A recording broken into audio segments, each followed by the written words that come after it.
Today is July 7th, 2021. My name's Todd Graf. I'm here with Steve Rand, and this is the Gold Spot.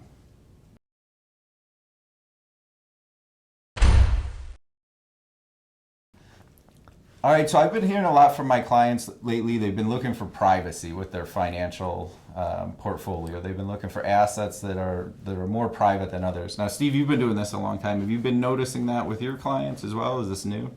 Well, it's not new entirely. I've been doing this nearly 20 years now, and I will tell you that years ago, privacy was like way down on the list of what people were looking for. It was more about asset protection, growth, things of that nature. But privacy over the last year or so has become extremely important to many clients.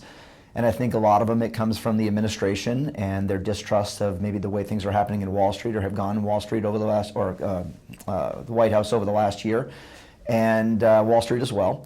But what they're looking for right now is ways to be able to privatize their wealth where they don't have as much oversight. And that's one thing that gold and silver provide, is that it's a very private asset that they take physically, and people are looking for that type of asset and then alternative assets as well.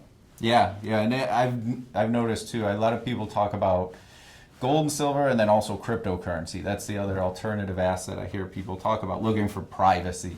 Cryptocurrency, I've followed it for a long time. I know a lot about it. And it's not as private as people think. I don't think that's a bad thing, but you have to remember that you have to, go through your bank account. You have to go through, there's a record of everything. There's different exchanges. There's tax liabilities. There's a lot of rules, plus the added regulatory attention that it's been getting. Every agency out there is looking at it, making rules about cryptocurrency, from the IRS, SEC, the list goes on and on. So I'm not saying it's a bad thing, and I always recommend people, if you're interested, to get into it.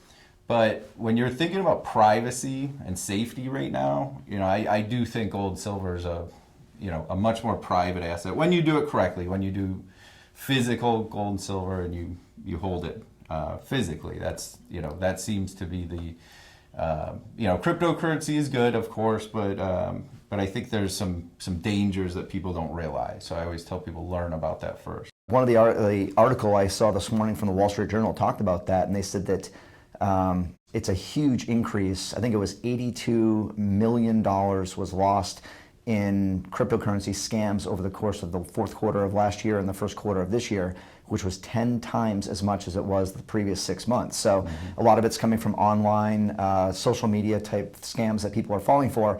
And again, it's not that cryptocurrencies aren't a healthy part of people's portfolio, but they have to be very, very leery because you're not getting something tangibly in your hands, and it leads for a lot more risk. There's a lot happening in the markets right now. Definitely check out our website and find out, between the fallout from Basel III, the silver squeeze that continues to go on. Stay tuned for everything that's happening, and we'll see you next week on the Gold Spot.